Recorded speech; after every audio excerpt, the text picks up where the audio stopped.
사회적 현상이다 이렇게 볼 수 있겠습니다.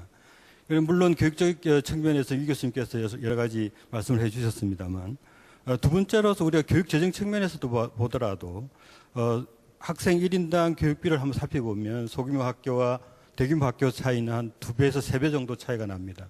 이런 것은 교육 재정의 효율적 측면뿐만 아니라 재원을 균등하게 배분한 측면에서도 제고되어야 될 문제다 이렇게 볼 수 있겠습니다. 그리고 지역사회도 굉장히 큰 문제를 일으키는데요. 지역사회 내에 그 소규모 학교들이 이제 증가하게 되면 지역 주민들이 타 시도로 아마 이동하게 될 겁니다. 이처럼 지역사회의 어떤 그 정주 여건을 갖다가 훼손시키는 요인으로도 작용을 하게 됩니다. 이처럼 소규모 통폐합 문제의 본질은 어떤 경제적 비용의 절감의 문제가 아니라 인구가 감소하고 있는 지역의 학생들의 교육 효과를 좀 높이고 그리고 지역사회의 정주 여건을 갖다가 제고시키기 위한 그 본질이 있다고 볼 수 있겠습니다. 네, 하여튼 간단치는 않은 것 같습니다. 시각차가 있어서 해법에 대한 논의를 계속 해보면 뭐 원거리 통학 문제라든지요, 농어촌 지역의 구심체가 사라지게 된다는 이러한 지역사회의 반발. 이화령 교수님, 이건 어떻게 풀어야 현명할까요? 소규모 통폐합으로 인한 학생들한테 가장 큰 문제는 이제 통학 수단 문제와 통학 거리가 길어진다는 게 문제가 되겠습니다.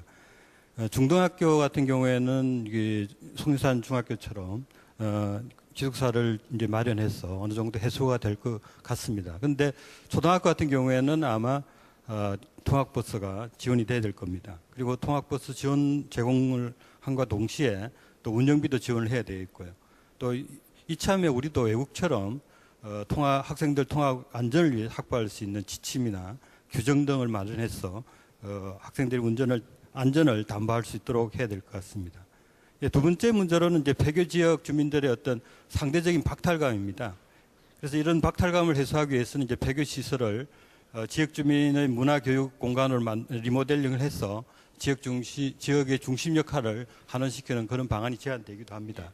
그 사례를 보면 울산의 봉울초등학교가 두 동초가 통합을 하게 됩니다. 근데 봉울초등학교가 이게 이제 폐교되는 학교인데 이 폐교되는 학교에다가 지역 주민들을 위한 항토방 도서실 그리고 인조잔디, 인터넷 카페, 샤워실 또 찜질방까지 만들게 됩니다. 그래서 진정한 학교가 지역의 어떤 중심 시설로서의 역할을 환원시키려고 하는 그런 노력들을 보이고 있습니다. 그런데 이런 시설들이 지역 주민들이 공청회나 협의를 통해서 직접 요구했던 시설들입니다. 그래서 그런 측면에서 보면 앞으로 우리가 통폐합 학교들을 지역사회와 상생하면서 어떻게 잘 해결할까 하는데 좋은 사례를 보여준 아주 좋은 그 사례라고 볼 수 있겠습니다. 네.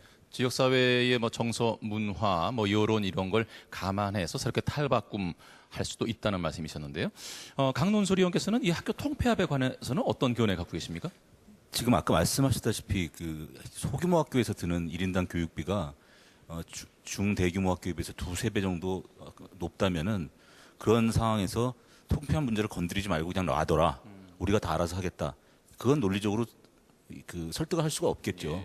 근데 다만 여기서 중요한 건 뭐냐면은 학교가 하나 없어짐으로 인해서 생기는 그 사회 문화적인 어떤 파급 효과, 다시 말해서 정주 여건 자체가 훼손되는 문제는 아주 심각한 문제가 될 수 있습니다. 그러니까 오히려 더 도시화를 더 가속화시키는 데 기여할 수 있는 부분이 있는 거죠. 그러니까 두 가지의 가치가 충돌되긴 하는데요.